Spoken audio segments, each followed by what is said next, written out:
네, 우리나라 대통령을 뽑는 선거일이 이제 이틀 앞으로 다가왔습니다. 이미 사전 투표일에 투표하신 분들도 있을 텐데 이틀 후에 투표가 끝나면 우리는 새로운 대통령을 맞이하게 됩니다. 누가 대통령이 되든 그를 향한 환호와 그가 펼쳐나갈 대한민국을 기대하는 국민들이 있을 것이고, 그와는 반대로 나라를 걱정하면서 또 5년을 어떻게 견딜까, 이거 걱정을 하는 국민들도 있을 겁니다. 오늘 우리는 새롭게 선출되는 대통령을 어떤 마음으로 받아들여야 하는지 하나님 말씀으로 깨닫게 됩니다.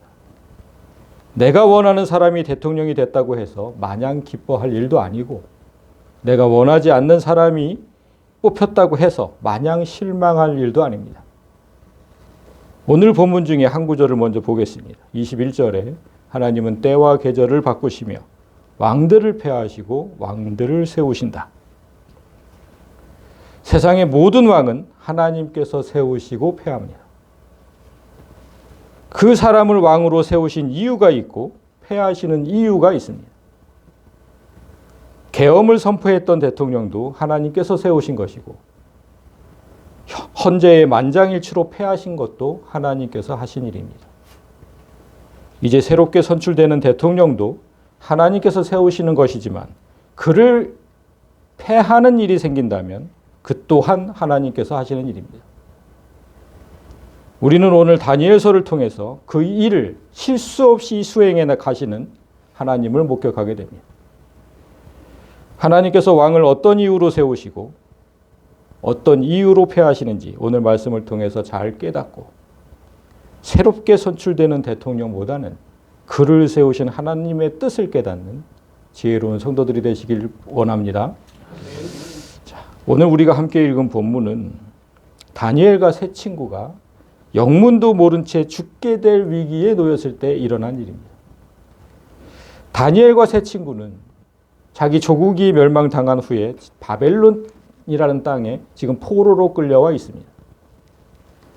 바벨론의 왕 느부갓네살은 그 점령한 땅에서 지혜롭고 총명한 소년들을 끌고 와서 좋은 음식과 환경을 제공했고 그렇게 교육을 시켰습니다. 나라를 위해서 인재를 키우는 아주 지혜로운 왕입니다. 그런데 교육생 중에 한 사람 다니엘만 왕이 제공하는 좋은 음식을 거부하죠.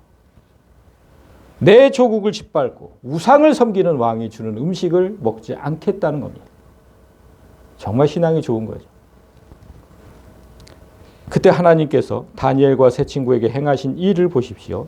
1장 17절을 보면 하나님이 이 네 소년에게 학문을 주시고 모든 서적을 깨닫게 하시고 지혜를 주셨으니 다니엘은 또 모든 환상과 꿈을 깨달아 알더라.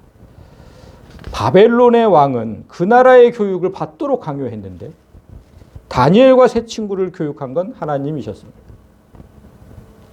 하나님의 자녀들은 하나님이 기르고 가르칩니다. 여러분이 자녀들에게 아무리 좋은 음식과 좋은 환경을 제공해 준다고 해도 그런 것들이 아이들에게 살아가는 지혜를 주지는 않습니다.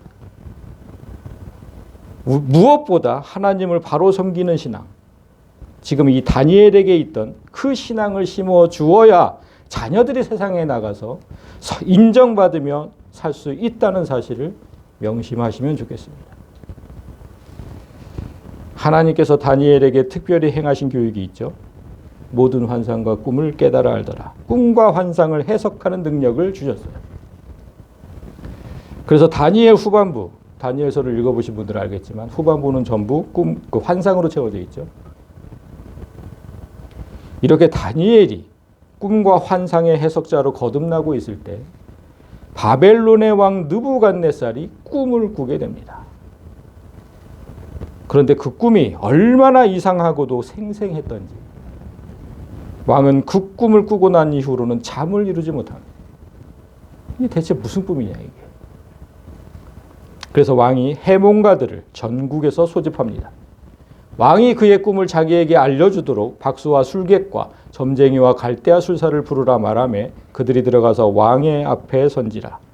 전국에 있는 무당과 점쟁이, 심지어 마술사까지 다 불러 모았어요. 이들이 왕 앞에 서가지고 아주 호기롭게 말합니다. 왕께서 꿈을 종들에게 이르시면 우리가 해석하여 드리겠나이다. 어떤 꿈을 꾸었는지 들어야 해몽이 가능하죠. 이들의 말은 지극히 상식적입니다. 그런데 왕이 전혀 뜻밖의 말을 합니다. 내가 명령을 내렸나니 너희가 만일 꿈과 그 해석을 내게 알게 하지 아니하면 너희 몸을 쪼갤 것이며 너희의 집을 거름더미로 만들 것이다. 해몽만 해서는 안 된다는 겁니다. 내가 어떤 꿈을 꾸었는지 그것까지도 정확하게 맞춰야 한다는 거예요. 그렇지 않으면 너와 네 집 모두를 몰살할 것이다. 그러나 반대로 너희가 만일 내가 무슨 꿈을 꾸었는지 그리고 그 해석을 정확하게 말하면 너희가 선물과 상과 큰 영광을 내게 얻으리라. 그런즉 꿈과 그 해석 모두 내게 말하라. 아무리 큰 상과 영광을 준다고 해도 다른 사람이 꾼 꿈을 어떻게 맞춥니까? 그걸 어떻게 맞춰요?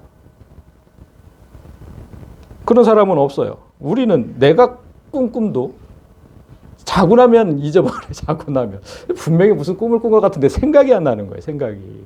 나 자신도 생각이 안 나는데 다른 사람이 꾼 꿈을 어떻게 알아맞춥니까? 이건 그냥 죽이겠다는 얘기죠. 왕이 그냥 니들을 다 죽이겠다. 그렇게 얘기하는 거잖아요. 그래서 당황해요. 술사들이. 당황해가지고 한 번 더 왕에게 요청을 하죠. 원하건대 왕은 꿈을 종들에게 이르소서 그리하시면 우리가 해석하여 드리겠나이다. 아무리 간곡하게 말해도 왕은 요지부동이에요. 아니, 꿈까지 맞춰야 돼. 그렇지 않으면 너희 모두를 죽이겠다.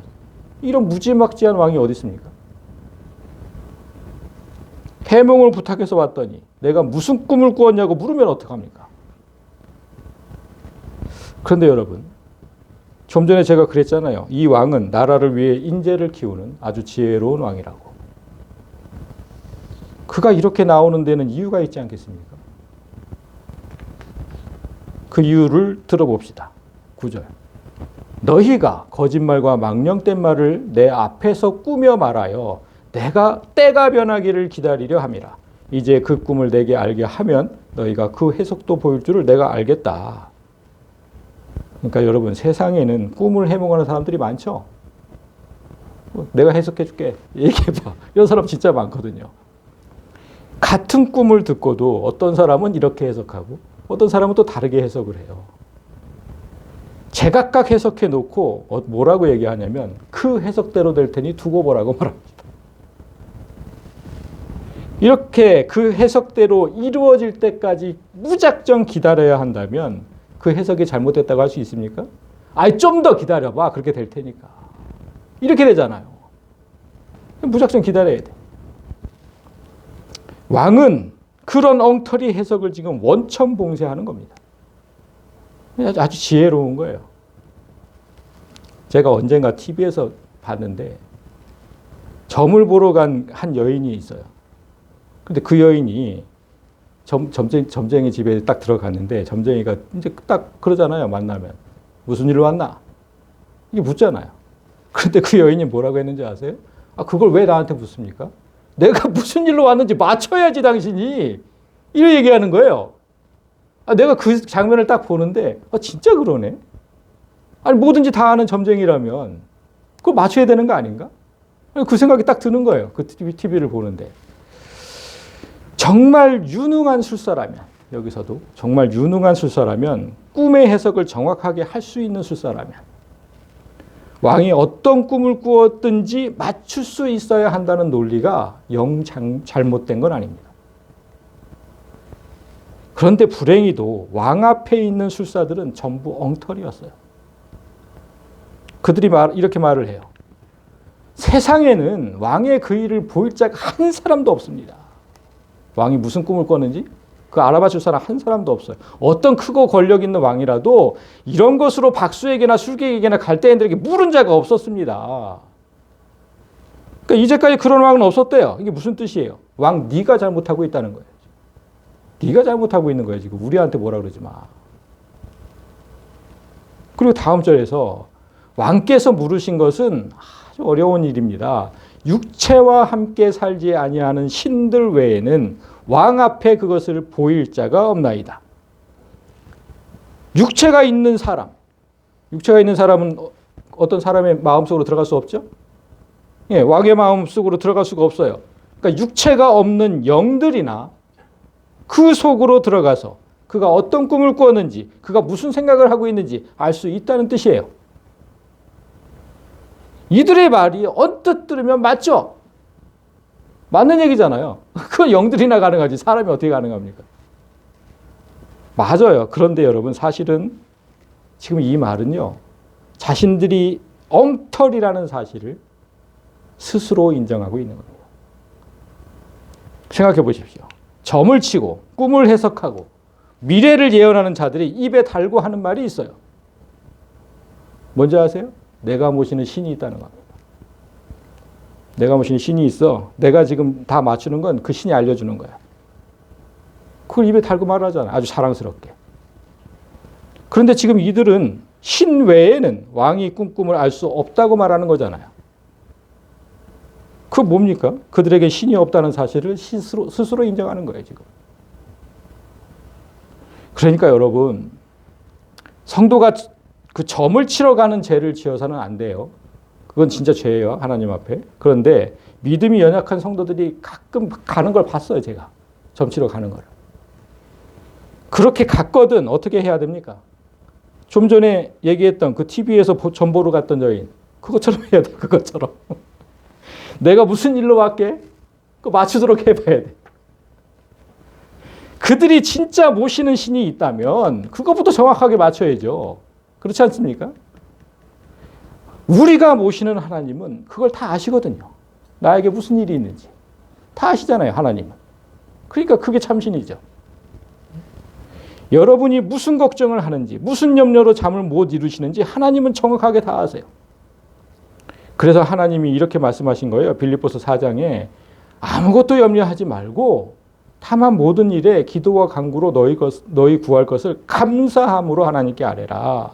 그러니까 걱정이 산더미 같은데 감사함으로 기도하래요. 무슨 뜻이에요? 하나님께서 다 아시니까.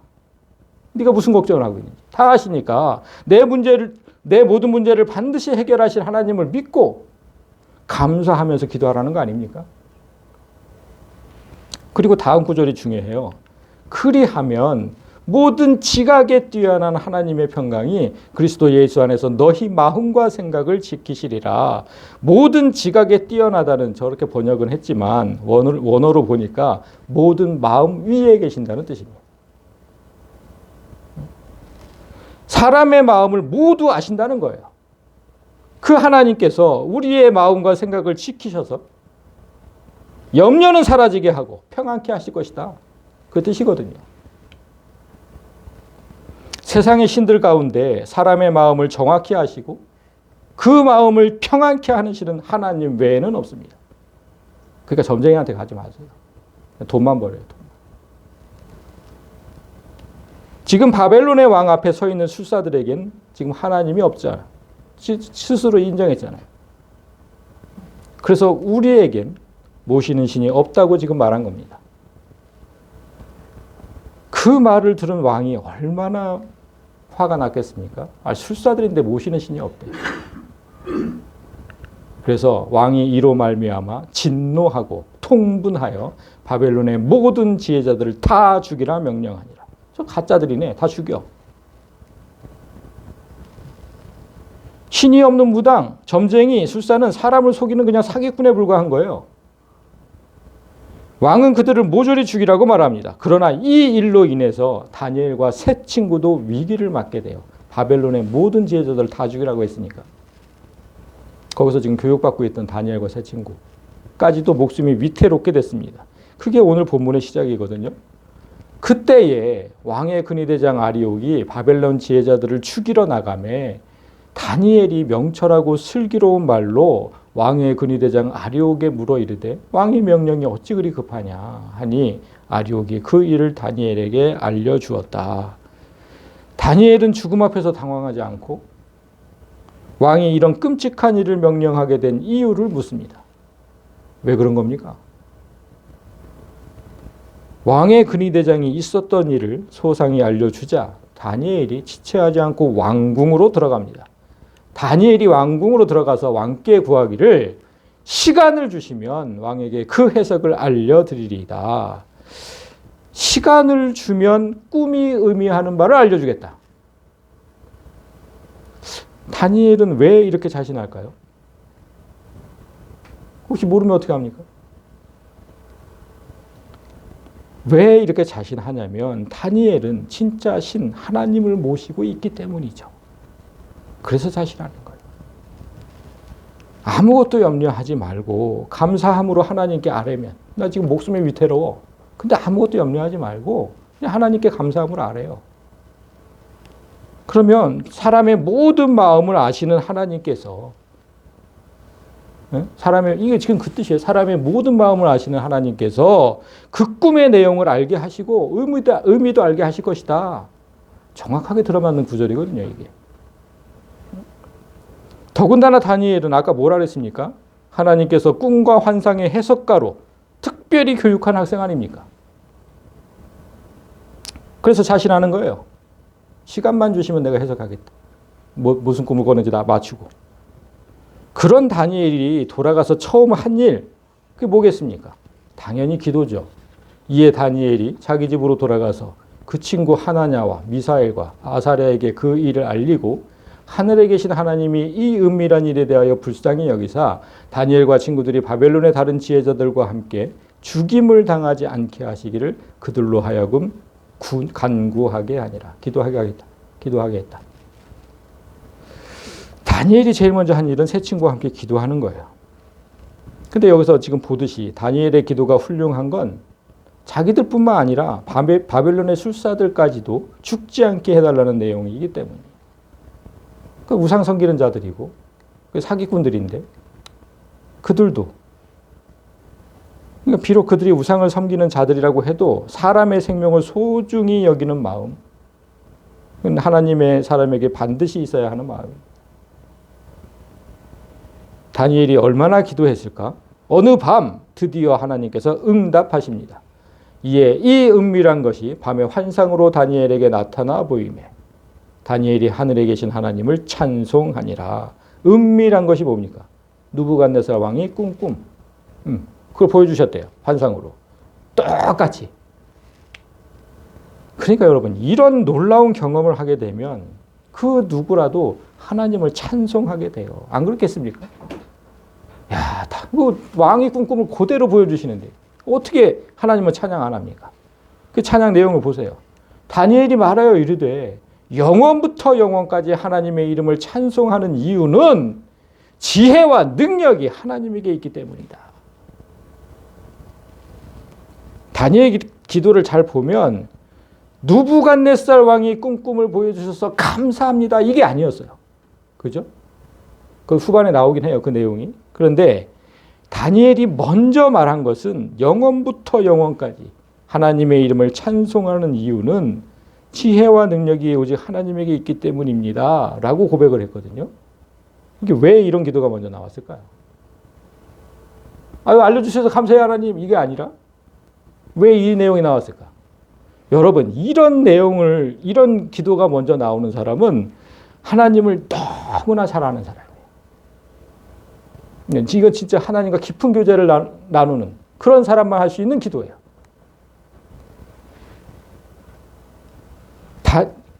지금 보세요. 하나님의 지혜와 능력을 먼저 찬양한다는 건 하나님께서 바벨론의 왕에게 알 수 없는 꿈을 꾸게 하셨죠? 제일 처음에 그거부터 시작됐잖아요. 그리고 우상을 섬기는 전국의 술사들을 모아서 그들이 가짜임을 드러내셨잖아요.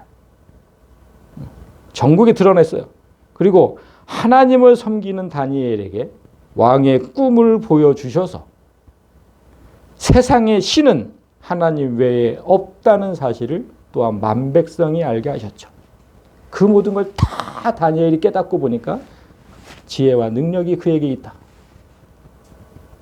그래서 난 하나님을 찬양한다. 그러니까 여러분, 그냥 단순히 내가 막 기도했는데 하나님 그거 들어주셔서 감사해요. 이건 정말 어린 아이 같은 신앙이고, 있던 일들을 쫙 생각해 보세요. 내가 겪었던 일들을. 그러면 이 기도가 나와요. 정말 하나님의 지혜와 능력은 놀랍습니다. 그게 정말 성숙한 신앙이고 믿음의 성도들인 거예요. 다니엘은 자기 목숨이 위태롭게 된 상황에서도 이런 어려움을 주시는 하나님의 뜻을 알려고 기도를 한 거죠. 왜 이런 어려움을 주셨을까? 그리고 마침내 하나님의 그 뜻을 알게 된 거예요. 다음 구절은 다니엘이 깨달은 하나님의 깊은 뜻입니다. 그는 때와 계절을 바꾸시며 왕들을 폐하시고 왕들을 세우시며 지혜자에게 지혜를 주시고 총명한 자에게 지식을 주는도다. 다니엘이 깨달은 하나님의 뜻, 이 사실을 만백성에게 알리려고 바벨론 땅에 죽음의 그림자가 비치게 하신 것인데, 먼저 지혜자에게 지혜를 주시고 총명한 자에게 지식을 주신다. 이 얘기를 왜 하겠습니까? 다니엘과 세 친구는 바벨론의 술사들과 차원이 다르다는 겁니다. 바벨론의 술사들도 세상에서 지혜자라고 불려요. 아까 그랬잖아요. 왕들이 바벨론의 모든 지혜자를 다 죽이라고. 세상 사람들이 그들을 지혜자라고 불러요. 오늘날에도 그렇지 않습니까, 여러분? 무당이나 점쟁이들을 지혜자로 생각하는 사람들이 얼마나 많습니까? 이 나라 전 대통령이 그들을 지혜자로 생각하다가 무너진 거 아니에요? 바벨론 술사들이 지혜자라고 불리면서도 왕의 꿈을 알 수가 없었어요. 그들에게는 지혜를 주시는 하나님이 없기 때문이죠. 하나님이 지혜를 주셔야 지혜자가 되는 것이고,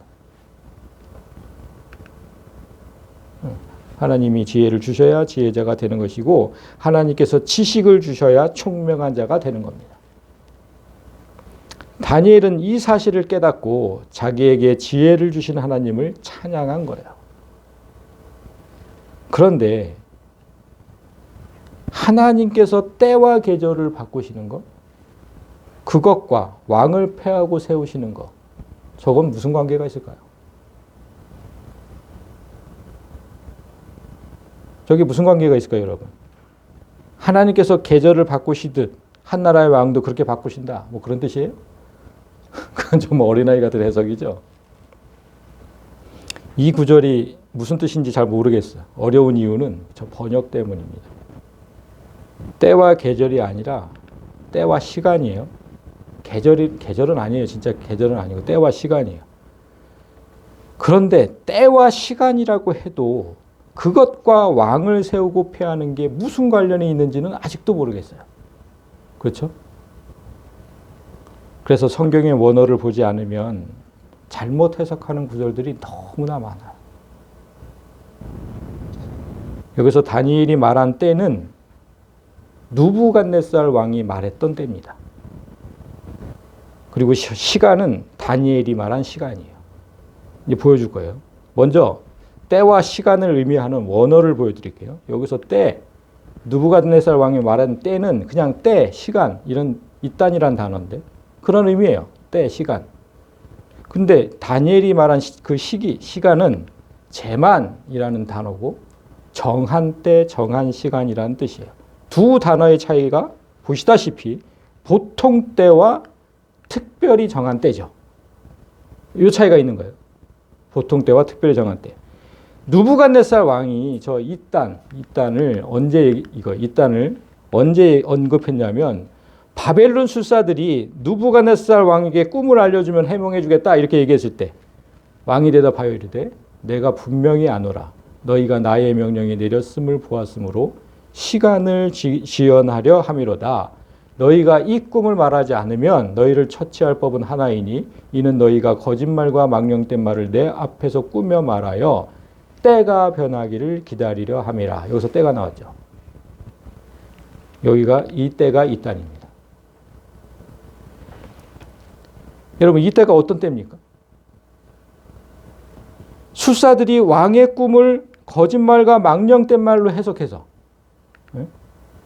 거짓말과 망령된 말로 해석해서 이런저런 시간이 올 것이라고 말하고 그때가 올 때까지 기다린다는 건 자기들이 죽는 시간을 지연시키려 하는 것이다. 지금 그거잖아요. 그렇게 시간이 흐르면 그들이 죽는 때도 흐지부지해져요.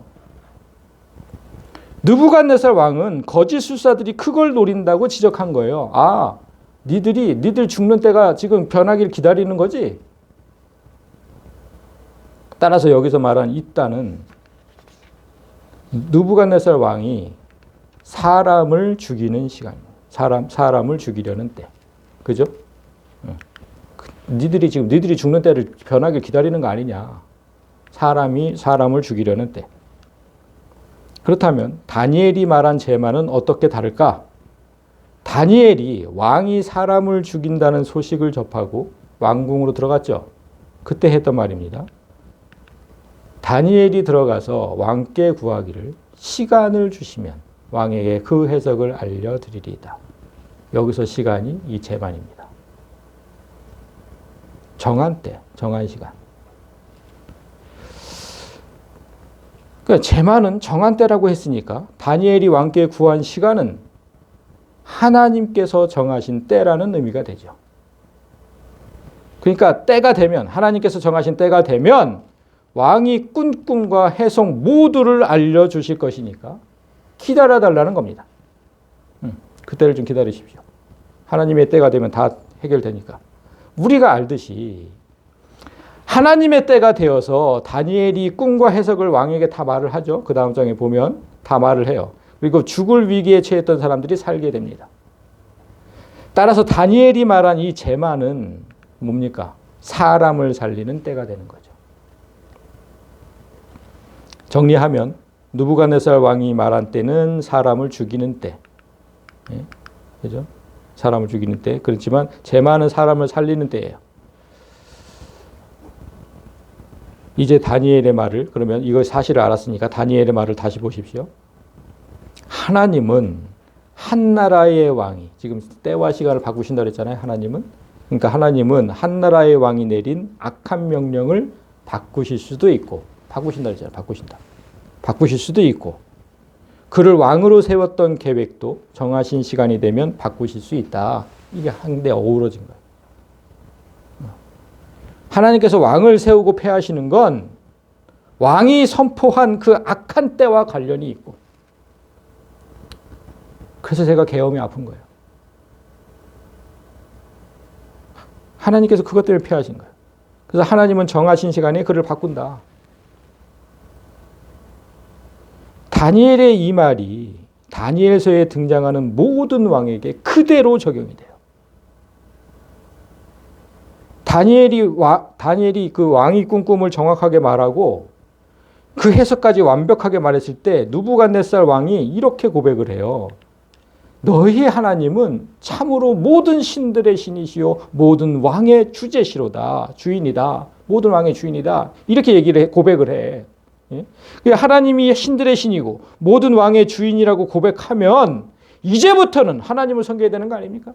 지금 입으로 그렇게 고백했다면?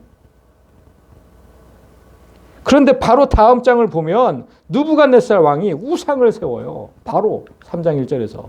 느부갓네살 왕이 금으로 신상을 만들었으니 높이는 60규빗이요 너비는 6규빗이라 그것을 바벨론 지방의 두라 평지에 세웠다.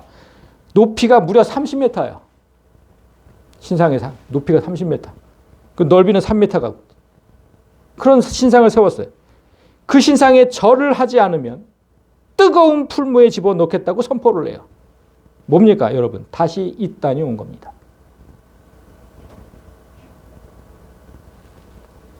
다니엘의 세 친구가 이 신상에 절하지 않았다는 보고를 받고 왕은 세 사람을 풀무에 집어넣어요. 계속해서 이단이 지금 실행되고 있는 거예요. 그렇지만 하나님의 재만은 늦지 않게 실행되어서 그들을 살리시죠. 머리카락 하나, 옷자락 하나 불에 타지 않고 그 뜨거운 풀무에서 걸어 나옵니다. 그 후에 하나님은 이 왕을 폐하고 새 왕을 세워요. 지금 정확하게 맞아떨어지고 있는 거예요. 느부갓네살을 이어서 그의 아들 벨사살이라는 사람이 왕위에 오릅니다. 그런데 그도 하나님을 업신여겨요.